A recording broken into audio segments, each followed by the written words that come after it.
I've got a fantastic guest on the show with me today. His name is Calkoen. Now, Cam is an amazing man. He's literally the physical representation of never letting your excuses get in the way or letting other people's limitations be put upon you. Cam, to give you a quick sort of intro, Cam was born with cerebral palsy, was told things like walking and talking would be challenging for him. So despite having those limitations put on him, he decided that he was going to go out there and chase his dream of becoming a professional athlete, and then later in life going on to become a professional speaker, having now spoken on stages all around the world. I've heard him speak myself. He's an absolute inspiration. He's got some amazing insights into mindset, not letting adversity get in your way, and not letting negative thoughts stop you from living an awesome life. So I'm super excited to dive in and have this conversation. Cam, thank you so much for joining me, man. Oh, Jamie, thanks for having me. It's a great joy to be a part of it, and thank you for your kind words about hearing me speak. That's really, thank you. How are you doing, man? It's a crazy time out there in the world at the moment. There's a lot of things going on, a lot of negativity floating about, obviously a lot of adversity, a lot of change. You're a professional speaker and you've had a lot of your year sort of flipped upside down. How are you doing, bro? What's going on in your world at the moment? Yeah, thanks for asking. And a lot of change, a lot of difference, but a lot of opportunity, and really just deciding on that mindset that we're going to adopt and how we feel that, And so early on with COVID and everything that was going on in the news, I was listening to the news, tuning into all this stuff, and it was pretty negative, and it was real, but it was negative. And I got to a point where I felt it almost getting the better of me. And I thought, just as I've always had, I've had the opportunity to decide what information I want to fuel myself with. And so I made a real assertive effort to go through my social media, choose who I was following, who I was liking, and making sure I was getting more of what I want. And I believe in positive vibrations and positivity. It's something I've always had my entire life, and that's why you and I are now doing this interview. Yeah, that's right, man. On that topic, like there is so much negativity going around at the moment, and it's hard to avoid it. Like there's it's being thrown at us on social media, sort of. Obviously, the news and everything picks up, and they want to sell negative headlines. They know that gets people clicking in, and even platforms like Facebook and stuff, they're purposely putting negative stuff in your newsfeed because it creates engagement. And you are someone who has had to demonstrate a lot of mental strength throughout your entire life. How do you deal with that side of things? Like, what's your advice around not letting negative thoughts actually get in? The thing is, it's looking for, what do you want, And I got asked this question the other day of, what do you do, Cam, when you're in a really tough, challenging situation? And I really say to myself, like, how would I want to speak about that experience? What are the lessons that I want to pull out of it? And that's very much what I've been realigning my thinking with during COVID. And I remember as a kid, I grew up in Napier, and I had a tree hut, and it was bigger and more gnarly than any other tree hut in the street. And when people would come over to look at a day at the Calkoens, and I'd look up at my tree house, and I'd look at Mum and Dad, and they'd say things like, "Oh, do you really let Cam go out there? What if he falls over? What if he hurts himself?" To which Mum and Dad would respond, "Well, what if he made it to the top?" And it's that attitude of what if he made it to the top that I've been able to embrace in my own life to go on and represent our country in sport. From representing my country in sport, getting involved with a disability resource centre, realising that we needed to raise a lot of money and not much time, and that people paid to get inspired, and if we were giving that inspiration for free, maybe they would return in the favour of donations. And so within 18 months, we'd raised enough money to build a $4 million building project, which then went on to me starting and becoming a full-time speaker. And so we do have these opportunities to not just look for inspiration externally, but really start to look for inspiration within ourselves, because challenging times have always come up, yet we are where we are today. So what was it that we told ourselves during those times, during those breakups, during those unexpected changes, that saw us doing what we're doing today? Yeah, cool. So literally just being like really conscious of what you focus on, hey? Because I've noticed even in the last couple of days, I caught myself watching a lot of stuff on social media, and you know, there's a lot of important stuff going on in the world right now, and it is important to pay attention to it and to have a voice on it and things like that. But at the same time, you still have to be very conscious of what you allow in. And I think in general, it's been a really good lesson for me over the last few days, is like, I need to be really conscious of that for my entire life. Like, I need to be controlling my thoughts and really controlling what I let in. And I guess being really intentional about the way that I show up in the world, because that dictates all the outcomes that I have. That dictates the quality of my interactions and my relationships, and dictates the quality of my life in terms of my happiness and stuff as well. Totally. I mean, that question of deciding who you're going to be, that's not a question you ask yourself once. That's a question that you ask yourself each and every moment of each and every day. Yeah. Who am I going to be? And when I saw, going into 2020, this was going to be my biggest year ever. I had so many bookings all over New Zealand, throughout the world. And in the space of 72 hours, that all disappeared. That all been taken away. And I was thinking, okay, who do I want to be in this moment? And it was about reaching out to all those clients, future and in the past, and saying, look, I know what's going on. I know how you're feeling. I can't even imagine some of the losses you guys are experiencing. How can I help? And not only asking the question, but giving them something to digest, to then put out to their team, like making it as easy as possible to use this time to decide who you're going to be. What does that brand look like to me? And what are the opportunities within it? Not to monetize, not to grow, but to reinforce, this is my place in the world. And no matter what's going on, I'm alive and I'm kicking ass. Yeah, I love it, man. I love your attitude. Hey, to give people context, can we go back and just talk about what it was like for you growing up, and kind of like how I guess a little bit of a background to your story, because I guess it's easy to focus on what you do now in terms of, you've been traveling around the world and you do all this cool stuff and people see that online, but there's a whole background story to that, to getting into athletics, the way that you grew up. And I'm really fascinated in, I guess, how you shaped yourself into the person that you are, considering, growing up with cerebral palsy and having all the limitations from doctors and everyone else put on you. And you were sort of told that you were going to live a certain life, and you've shattered that and gone out and created your own life and done things that people told you that you would never do. Can you just give people who are listening and tuning into this, who may not be familiar with your story, just a little bit of a background?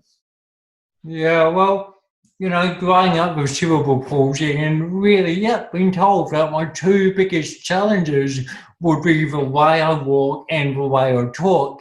However, what I always had was my dream. And I always believed in my dream. I always believed that I could live a life where I could travel, where I could entertain, and where I could connect. And now, as a kid, I had no idea how I was going to achieve that. But my visions, my beliefs were, I remember sitting on the floor in assembly, and sitting in a New Zealand school hall.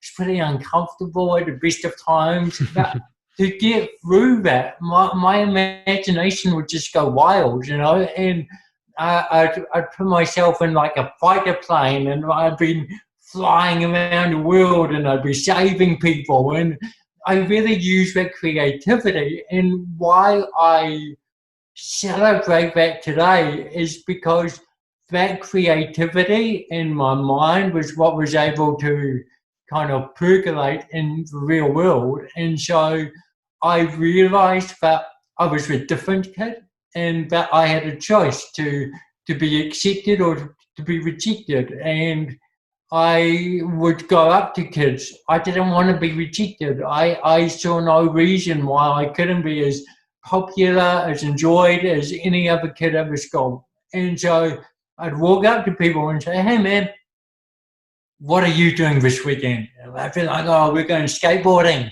And I'd be like, oh, I can't skateboard, my balance isn't as good as yours. Give them a compliment, make them feel good. But I have my scooter, and with my scooter, I can go wherever you go. And with that, the questions, they were out of the window. But I speak at schools now, and you see people laugh and niggle, especially the younger ones. But by the end of a speech, they're saying, hey, Cam, how do I do what you do? You're awesome, man. And it's all about being able to build connection and rapport and friendship with people. And as a kid and as a person with cerebral palsy, I feel I've been given a gift and a perspective of how do I do that as quickly as I can. Yeah, that's interesting. What led you into professional sport? Was it always your dream to become a professional athlete? Like, was that something that from an early age you just went after, or like how did that transition from school and taking those first steps into sport, which I imagine was difficult with cerebral palsy, to actually representing New Zealand on the world stage, winning championships, traveling the world and living that dream? How did that transition happen? Talk to me about that. Well, I mean, I grew up in New Zealand and I ate Weet-Bix, right? and on the back of my Weet-Bix packet, it wasn't people struggling or having a hard life or living with cerebral palsy. It was people being All Blacks, people being superstars. And so that really became my inspiration, my motivation. And so I was always on the scout of what sport could I do. And now at primary school, I just gave it a go. I've grown up with a community of people who only even knew Cam as Cam. I knew them as them, and I gave stuff a go. So I played cricket, I played soccer, basketball. I'd give it a go. Even archery, I'd give it a go, and we're pretty damn good because, not to boast, but some people will laugh at that. A guy with cerebral palsy, shaky, giving it a go. Again, power of imagination is an amazing, incredible thing. Bullseye, bullseye, bullseye. That's what I aim for. That's what I got. And when I got to a point, becoming a teenager is pretty gnarly for everyone. You throw in a spice of cerebral palsy or difference or adversity, and it becomes even more gnarly, and no longer do you want to be the kid to drop a catch or miss a wicket or lose a race or miss a goal. You don't think that that's just part of it, but it happens to everyone. You go, well, if that was to happen to me, it would be because of having cerebral palsy. Surely that's the only reason. Because these other people were telling me that challenges are going to be the way you walk and the way you talk, but your coordination isn't as good as everyone else. So you start believing that. And I became my own biggest bully, and I started not doing the things that I enjoyed. I started worrying about what people may think and what they may say. And then I spoke with people, and I was inspired again. And I was inspired because I always had that dream. And there were times when it got really tough. But it was that dream that pulled me forward. It was that dream of traveling, entertaining and connecting and believing in it so much that it allowed me to see the support that was being on offer by people. And I think right now in this world, people still have those dreams. We've got to start looking at what is that support that is on our offer.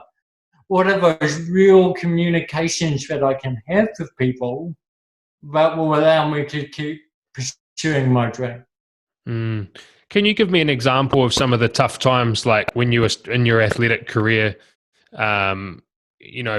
before you'd sort of made it, or before you before you had that belief that you were going to make it to the top in sport. Can you give me an example of some of those hardships and some of those hard times where you maybe lost belief and had to find a way through?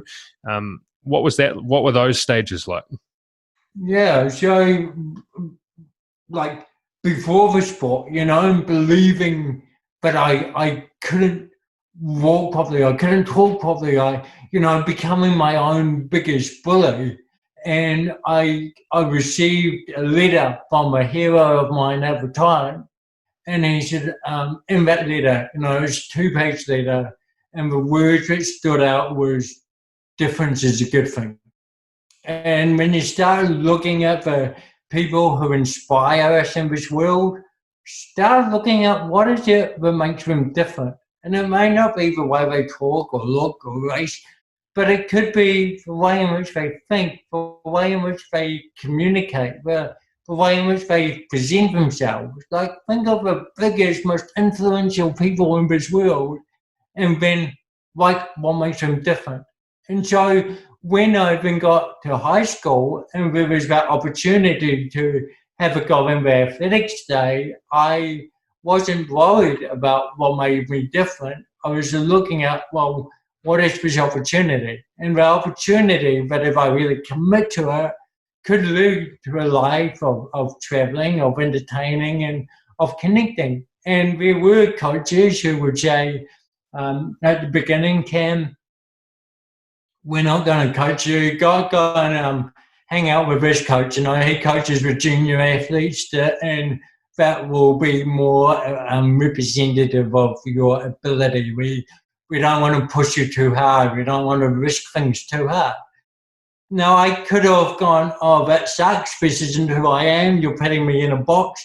You're putting me in a bubble. Rather, I'd say to myself, well, now I have an opportunity to prove why that just became that person's mistake. Or not even mistake, but why one day they will actually be the people that coach me. If people aren't giving you what you want, if people aren't accepting you for how you want to be accepted, give them a reason to accept you and to see you for the way you want to be seen. Because that's all that bullying and assumption is. It's just people not knowing who they are, and it's easier to make assumptions, or it's easier to say things that can be perceived as bullying, and then letting that become our hang-up, letting that become our opposite to our growth belief, our fixed belief. Yeah.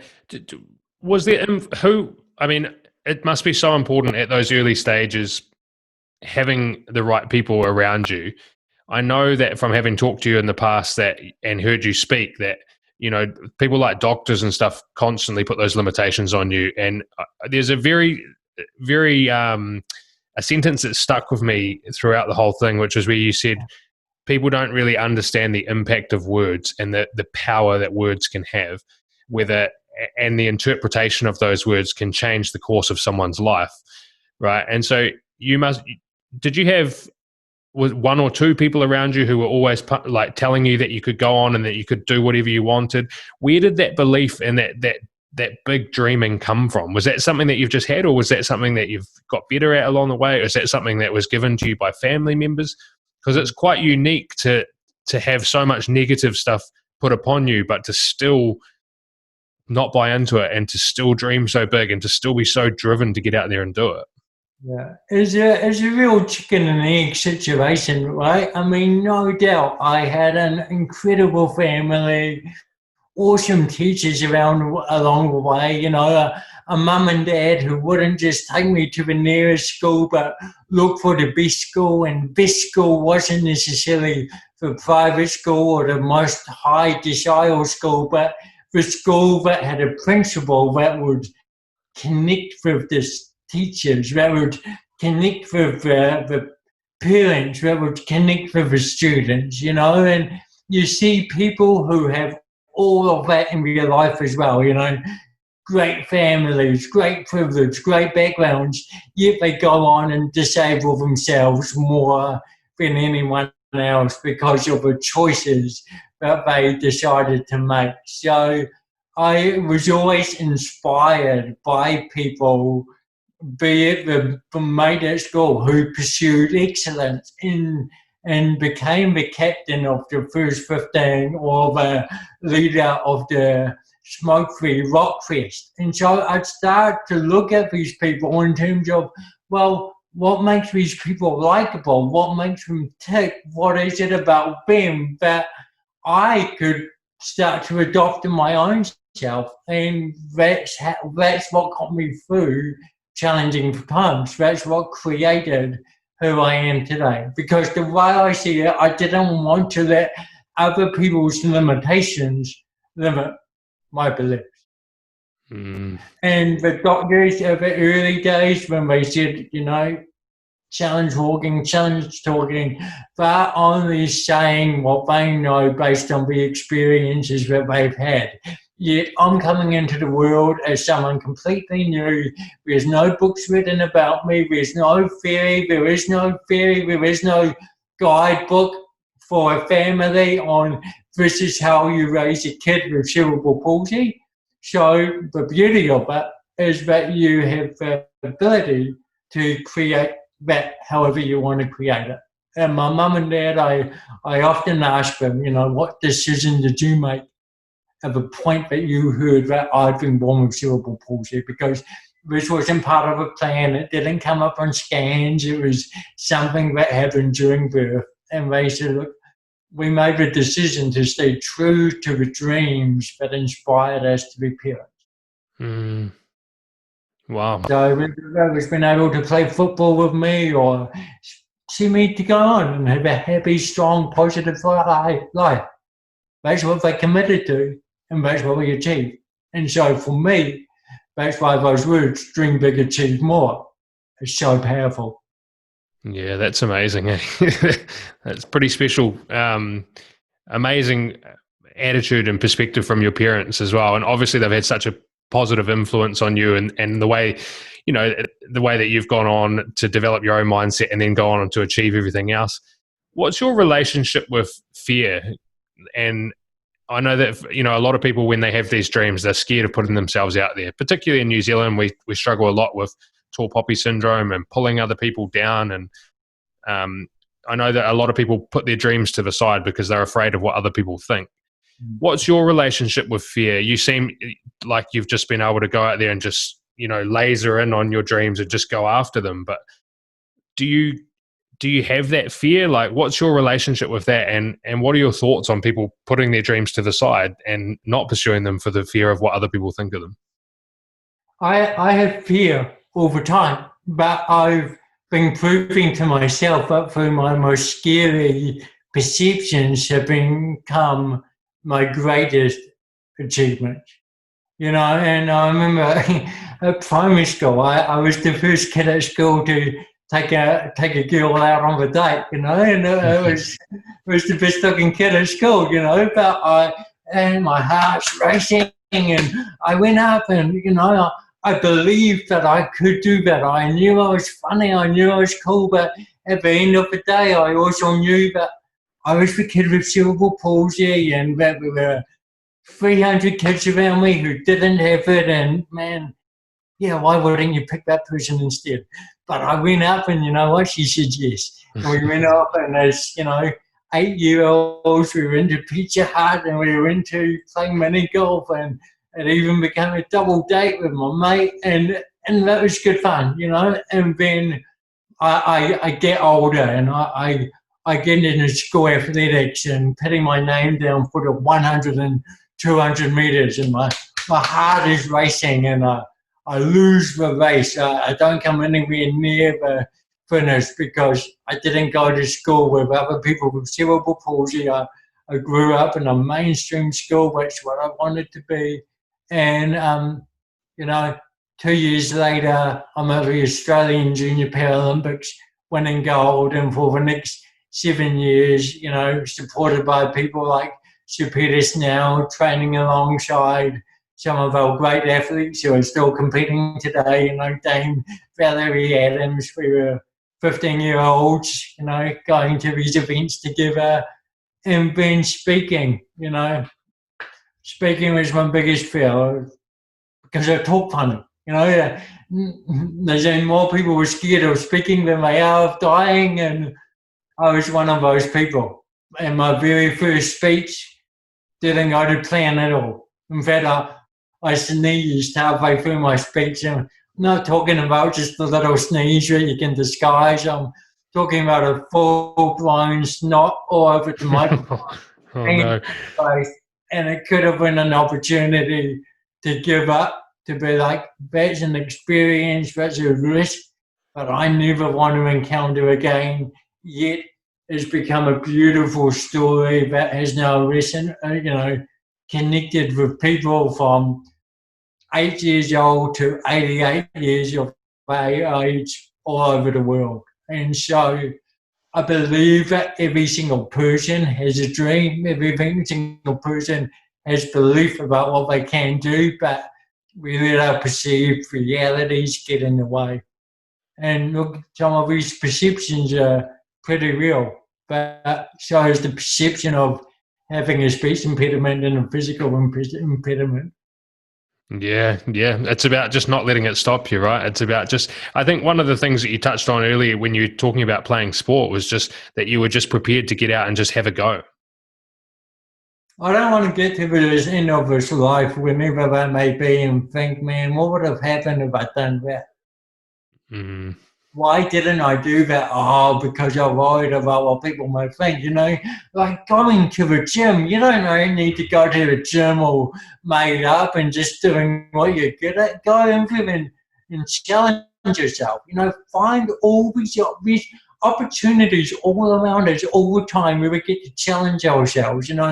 A few years ago, I started getting into bungee jumping and skydiving, and that led on to me climbing Mount Kilimanjaro. And the cool thing about these things is they can be achieved in a quick amount of time, yet you go through all the processes that you go through when you're looking to achieve a long-term goal. And most of my goals are really long-term, to get to the highest platform. And when you go out there and seek some moments that allow you to experience straight away that scary thing can totally change your perception, that's where excellence comes from. Mm. Yeah, that challenge and playing outside your comfort zone is such an important part of not just growing, but also being happy, I think, as well. I think when you're sitting inside your comfort zone all the time and you're not pushing and trying to strive to reach your potential, it's very hard to have genuine happiness and joy within yourself, because you know that there's so much more that you could be tapping into. And what I'm hearing from you is that you've just constantly pushed the envelope. You've constantly played outside your comfort zone, and you've really built that into a muscle, I guess. It's like going to the gym and doing the repetitions. Like, you've put yourself out there and you've put yourself in uncomfortable situations, and that's just become a muscle that you're very good at flexing now. Yeah, well, and because you do, just like when you don't flex something for a while, you start to feel pretty heavy. You start to go, oh, this life isn't very rewarding, And there was that time, I keep going back to that time of doubt, even though it was when I was just a teenager, it's 20 years ago or so now. But you keep going back and going, oh, I don't want to experience that again. And last year when I went up Mount Kilimanjaro, and it was actually a year ago today that we started, 5 days up, 2 days down, and I'm climbing up with these people who billion-dollar companies, performing with people like Pink and Sir Elton John, or leading amazing charities, collecting antiques for the rich and famous in America. And I asked all of them, what got you to the level of success that you've got to? And they all responded with pretty much the same answer, with the theme being at the point of getting comfortable, we challenged ourselves further. Mm. I remember speaking in Wellington a few years ago, and a guy came up to me and he was like, Cam, I don't think I'll ever achieve anything great in my life. This is a middle-aged man who had the batch, the BMW and the boat. He said, I don't think I'll achieve anything great in my life because I'm comfortable with comfortable. And my response to him was, well, But what got you to the point where you could have the Betts, the BMW, and the boat? And if you're comfortable and you're content with it, don't dish it. It's a great place to be. But also look at it and go, well, what do I want to be doing to challenge myself with? You know, you don't need to be facing adversity in order to challenge yourself. There's some people, again, it's a perception, go, oh, well, the adversity must be the fuel to achieving excellence. What would Cam be doing if he didn't have cerebral palsy? That's the $1 million question. We don't know, but we have things that influence us, and it's a combination of stuff that makes us who we are. And a dream is at the core of it. Yeah. So what's your advice, like, for anyone out there who is feeling like they are lost? And, you know, I guess now's a time where people are having to rethink a lot of their dreams, and, you know, it's kind of like, for a lot of people, the slate's been wiped clean with COVID-19 and with the state of the world. And it's a great opportunity to be thinking about what you want to build for yourself moving forward. What's your advice on setting goals and dreams, and dreaming big, but not so big that you paralyze yourself where you don't believe that you can do it, or that you don't take action? Do you have like a formula or steps, or what's your advice around goal setting and actually creating those dreams for yourself if you don't know what it is? Yeah. So you can look at dreams in different ways. You can look at it of, who do I want to be? I want to be a doctor. I want to be a billionaire. I want to be a radio DJ. I want to have a podcast. Or what I did, because I was tired of all the things I couldn't be, I said, well, what do I want to do? And I want to live that life where I could travel, where I could entertain, and where I could connect. And so then it was about, when opportunities came my way, how do they tick the boxes of who I want to be? You know, and so athletics was traveling if you got to that point, but you had to get to that level, so that became a great motivator. Sport is entertaining, you know, we'd be in stadiums that could fill 20, 30, 40,000 people at the very highest level. And then when speaking came along, it was an opportunity to travel, to entertain, and to connect with people, connect people with inspiration. And so those, for me, were the things that drive me. And that if the dream doesn't exist anymore, or if the motivation's not there, is that dream really true to you?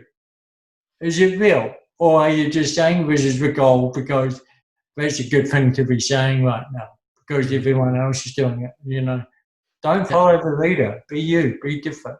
Yeah, it's really cool. It's a great way to frame it up, is that rather than your dream to become, you know, like a doctor or to become something like that, because I guess a lot of the time with those types of dreams, your identity gets caught up in it. And then if you don't achieve it, or if circumstances come along and then that changes, you feel like you lose yourself in that.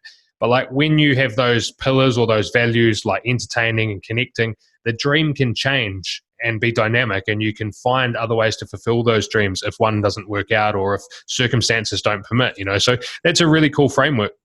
Because we don't know what's going to happen, right? And we change, and especially when you know, sport. We probably get into sport when we're in our teenage life, and yet we've got this whole life ahead of us, and things change. And I remember getting to the point in my athletics where I actually didn't want to do it anymore. I'd had enough. I was satisfied with what I achieved, but I never wanted my competition to be determined by the abilities of my cerebral palsy, rather governed by who I am as a human being. And so, while I could have had the dream to go on and be at the Olympics, that wasn't my dream. That wasn't what was motivating me. So I started looking at different dreams that led to mentoring and speaking. But making the choice was really scary, because everything in my life had come, I perceived, because of my sport. So my social circle were my fellow athletes, my coaches. I've gone out and spoken to people and told hundreds, thousands of people that I wasn't going to stop until I was number one in the world. Now I got to number 4 and number 5, but I hadn't got to the number 1. And so at the point of not wanting to do that anymore, how would people perceive me? Would I be a quitter? Would they support stuff if I said, now this is what I'm going to do? So I went and met with a mentor. I believe in mentoring very much. Mentoring to give, mentoring receive. It's a massive way to grow. I told him what was going on. Now, this is a mentor that I'd met because of my sport. He owned a gym. He gave me gym membership. He'd probably given me thousands of dollars of stuff over the years. And I said to him, I don't feel this anymore. And I think what helped is it wasn't just, I want to quit. I now know what I want to do.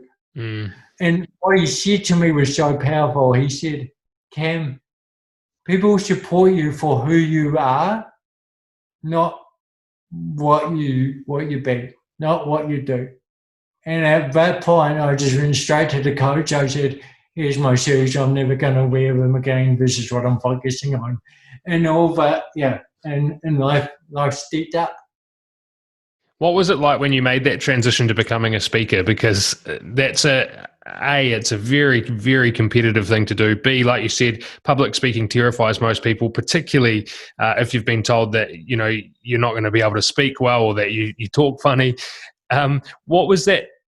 I guess, what are the key attributes? You've been able to create success in sport, success in speaking. You've been able to go against the grain. If you were to identify what those key attributes are that have made you successful, what would you say they are? But opposite to what people think the biggest challenges would be.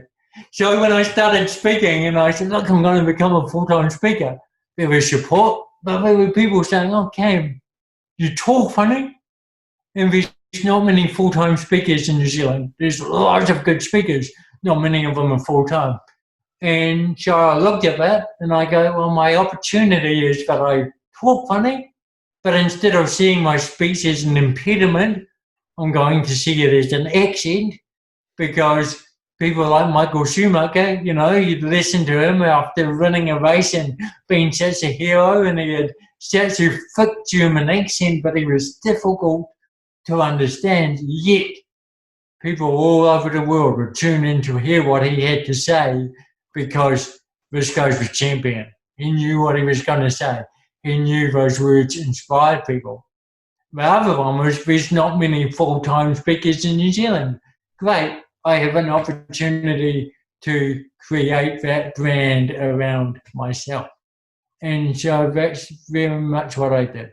I went out there, I decided what I was going to do, and I just went out and I did it. I set my goals, I got on the phone, I got outside the comfort zone, and I always got, even as an athlete, my favourite days of training were the worst days when it was wet, stormy and cold, because if you can get through that, you can get through anything. Yeah, I love that attitude. You can get through the rejection of people saying, Cam, no, sorry, we don't understand your message. This is, we're not after a disabled speaker. We had one of those last year. If you can get through that and start to really figure out your strong place, your point of difference, you can go anywhere. And so, 17 years ago with those first speeches, and for the last 5 years, it's been a full-time lifestyle. Yeah, and you've had some crazy success with your speaking. I mean, you've spoken all around the world. I think last week you were supposed to be, or you were booked to be speaking in Hawaii in front of 25,000 people, from what I understand.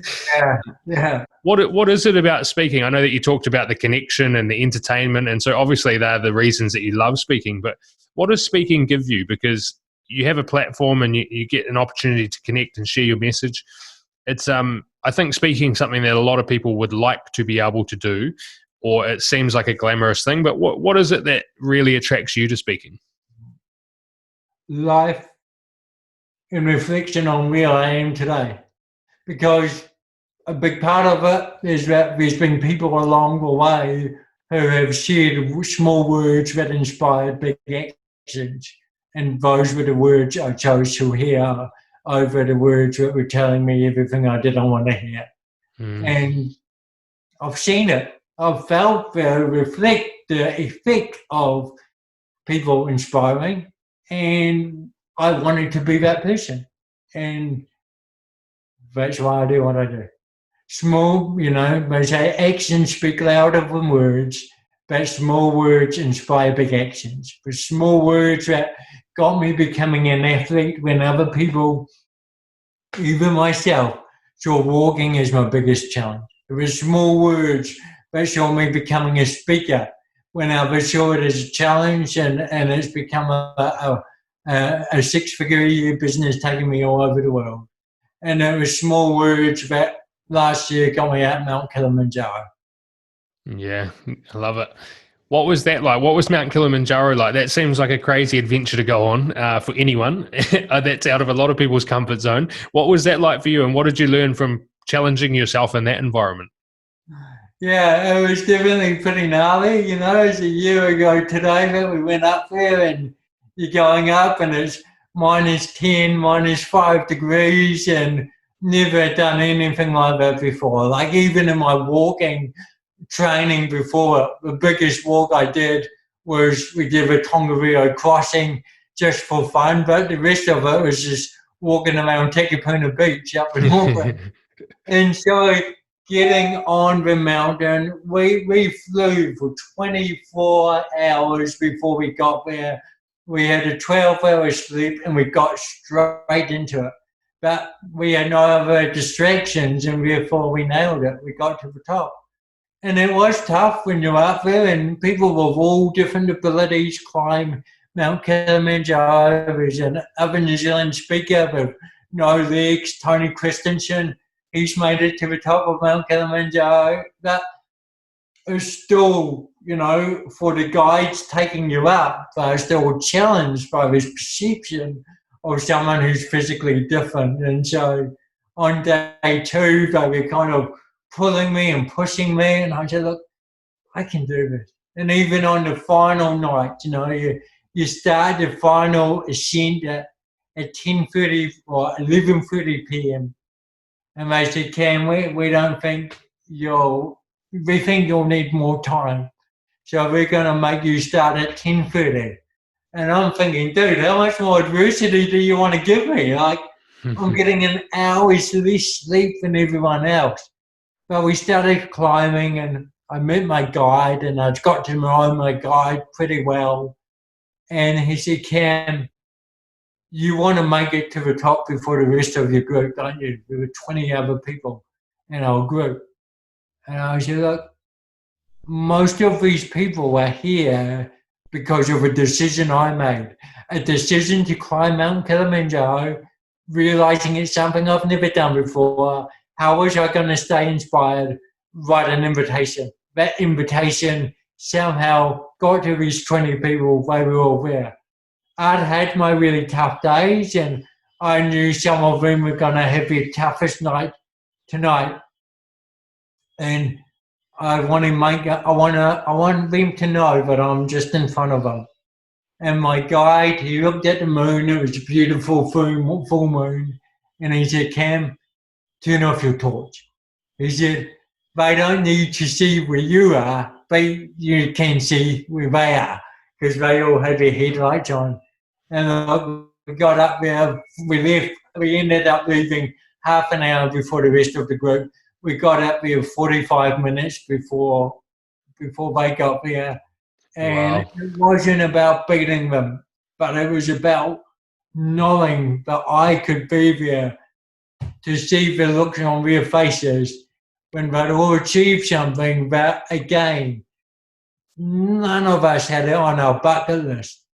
But we all said yes to the opportunity. And saying yes to the opportunity, it's no surprise that these men and women are as successful as they are, because the people who say yes, lady working for Sir Richard Branson, You know, people owning incredible meat companies, like they give you because they say yes, and it's simple. And I think sometimes we can be scared of how simple our choices really can be in order to create that really awesome life. Mm.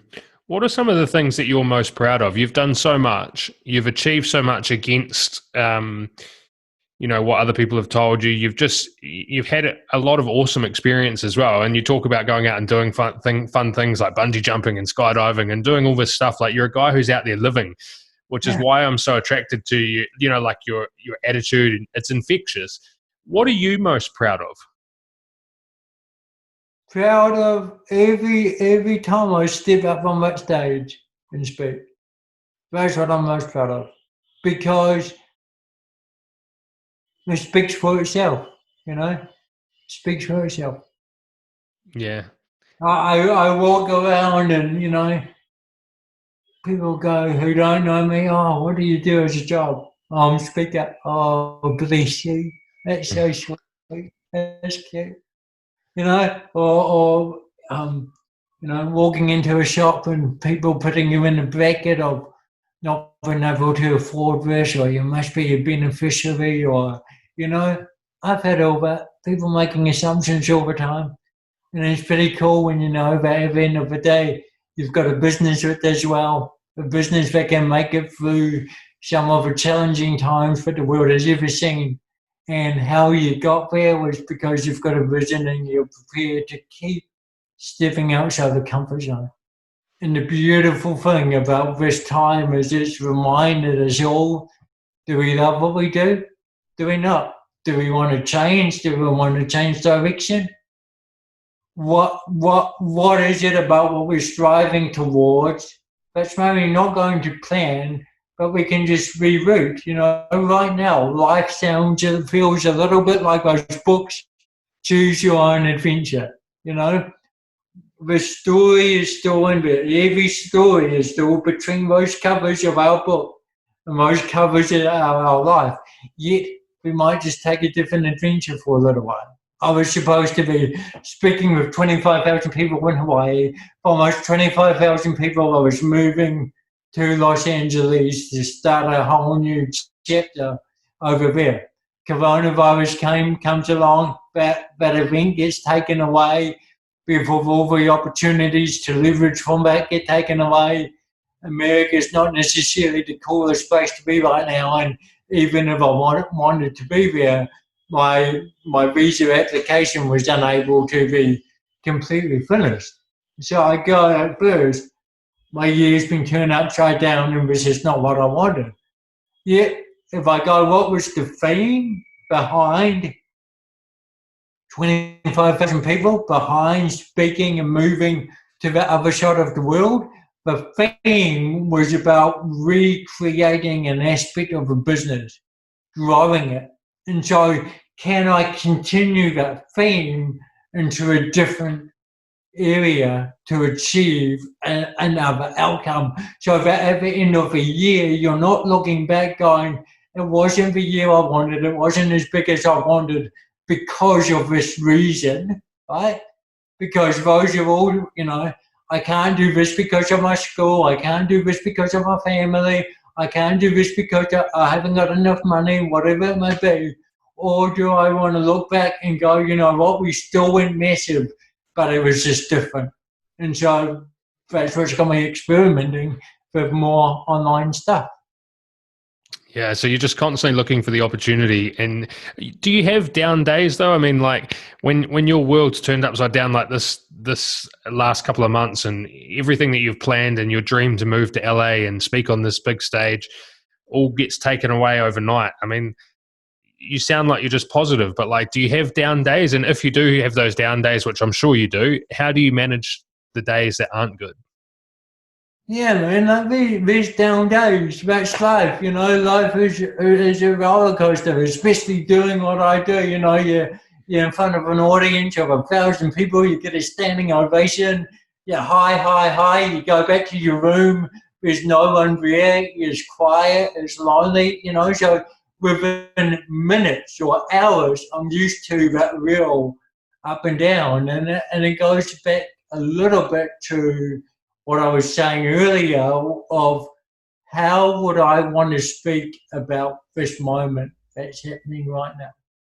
What is the decision? What do I want to feel myself? And now, during COVID, I had a really, really big down, like a time where I was like, I am not proud of this moment right now. And in fact, I got on the phone and I was calling out for a bit of help, in terms of professional. And I was like, what's going to turn me around right now is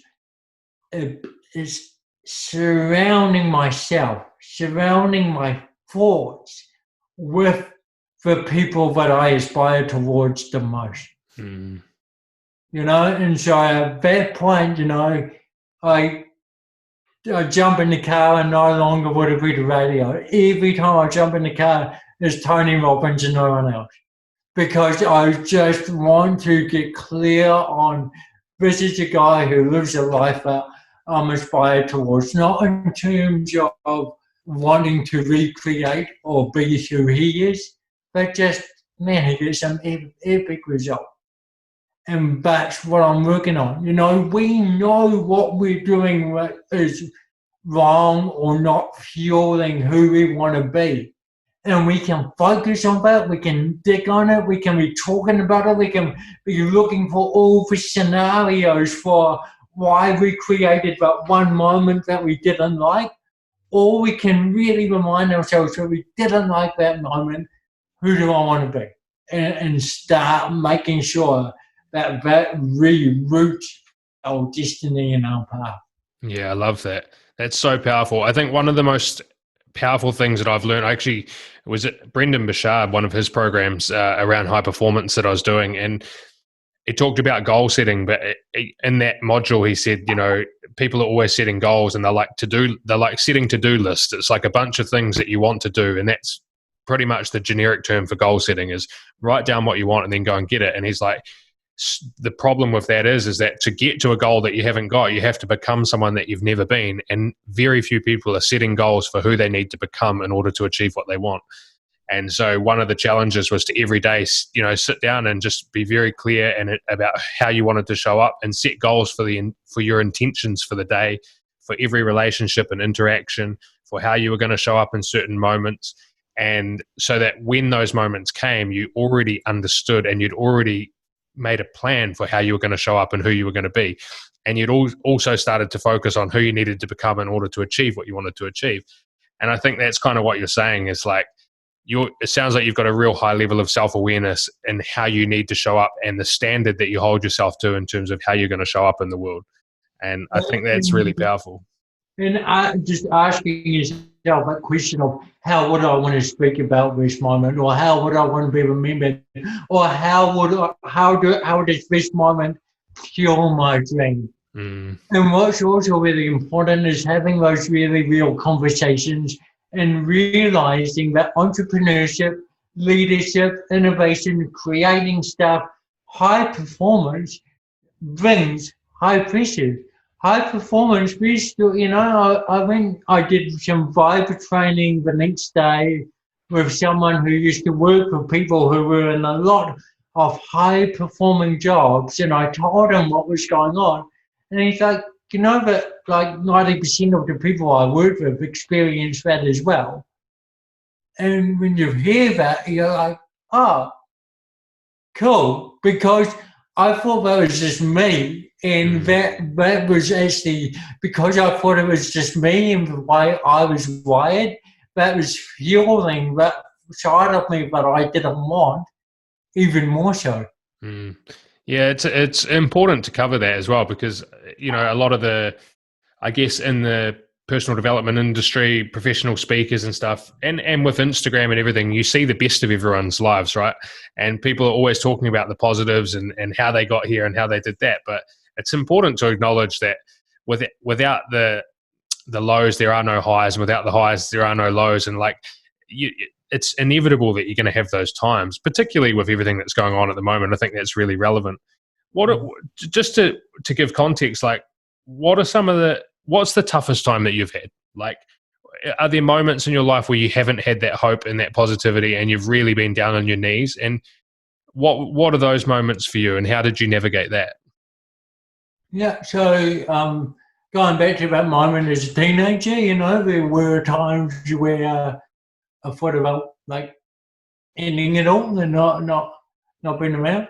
And what pulled me through was communicating with people, talking with people, letting them know what was going on, and having that dream. And again, at that point, as we said earlier, the dream wasn't who we want to be. It was what did I want to do. So I had no idea what I was going to be, but I didn't want to miss out on that. And don't think you don't have a dream because it's too hard or no one else is doing it. Like, that thing that lights you up is so important. Even if it's the dream is that I want, that sounds silly. I want to be able to entertain all over the world. Oh no, don't doubt yourself on that, because that is what's going to make all the help and support make so much sense. So when I got that letter from Jeremy Wells, which is difference is a good thing, I listened to that because it was fuel to make the dream happen. Right now, when we were in moments of frustration during COVID, because as much as you're saying this isn't having a bad effect, it's still like it's still a big change that you weren't prepared for, and naturally there's things, so maybe you react, you'll become a bit more jumpy than you've been before. But then having that inspiration from other people of going, this is who I want to be, this is what I want to do. Never come to this place again, learn from our mistakes. And if we're in a position to be able to learn from our mistakes, well, then that's the greatest gift that we've ever been given, because sometimes people take a mistake just one too far. I was listening to a speaker, meeting with a speaker, and she had the phrase, and I'm not taking this from her, but it was so good, of now is not forever. Right? And now it's not forever. I had friends when I was at primary school, who didn't make it past 10 years of age for a variety of reasons, horrific or illnesses. And, you look back and go, man, they never even got to experience what life was like as a teenager, let alone have the ability to create what they wanted to create. And that's the amazing thing about human race, right, is we all come in, and yet people have the expectation that we'll be happy and hopefully educated and, have a good life. But there's no real expectation in terms of how great we'll ever be. That's something that we all have the ability to create for ourselves and decide what that greatness, what that excellence looks like. If you were to leave people with sort of 3 key bits of advice or 3 things that you've learned over your life that have helped you the most, whether that's, bits of advice or things that you've spoken about on stage that have had the biggest impact on people, if you could sort of be remembered for 3 key things, what would those things be? Right now, it would be, as a sprinter, you had this saying, start of every race, on your mark, get set, go. And on your mark is about turning up for every opportunity you're presented with in life. Chances are when you turn up, what you're going to get. You're going to work hard, you're going to sweat, it's going to be painful, you're going to have another speaker.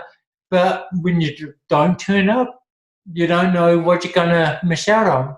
You don't know if that moment, those words, that action could be the difference between your life changing completely. So turn up, on your mark, get set. Get set is about not letting anything get in your way. In the start of 100 meters, a cone might blow across the track. something may happen in our life that we weren't prepared for, yet you're so focused on the finish line that that's where you're going to go, and you're going to get there faster than ever before. And then when it's go time, it really is time to go. The gunning's going to explode, and you want that to give you a shot of adrenaline and not stop you in your tracks. And so that's about deciding who you're going to be. We spoke about this earlier. It's deciding who you're going to be in each and every moment of each and every day.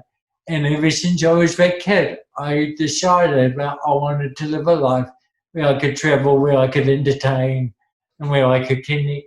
And, you know, today that looks different, but I can get to the end of the day and go, did I travel? No, but I recorded a podcast that enabled my voice to potentially go all over the world. So my voice did travel.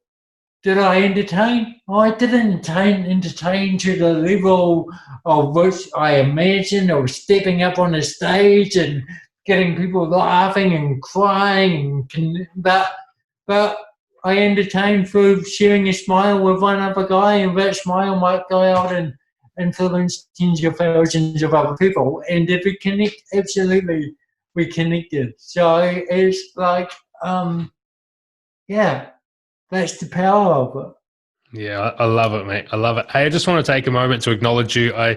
Like I said to you earlier, I heard you speak and you had a big impact on me. The time that I heard you speak, I was having a moment where I think I'd just had a business failure and I was a bit down on myself and I didn't really know what I wanted to do.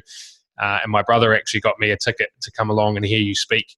And, you know, like from that moment I couldn't shake the attitude, and you know, you shared your story of having all these very legitimate adversities put in your way, and these very real excuses that you could have brought into, and the fact that you didn't, that you kept dreaming, that you went on to do everything that you were told that you couldn't do, really, really inspired me. And I know that you're someone who's very driven to serve other people, and you're giving up your time here to have a chat and to share your message with people.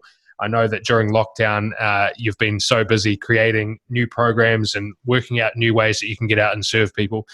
And I just really admire your, your attitude towards life and the fact that you just don't let excuses get in the way.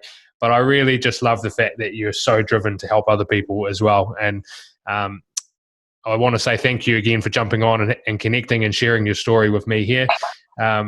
But I really hope that this next phase for you is a positive one. And I know that the way that you approach things, it will be, because you don't let anything stop you. And I'm sure that out of all this COVID, with your business and everything being turned upside down, you're going to come back bigger and better than ever.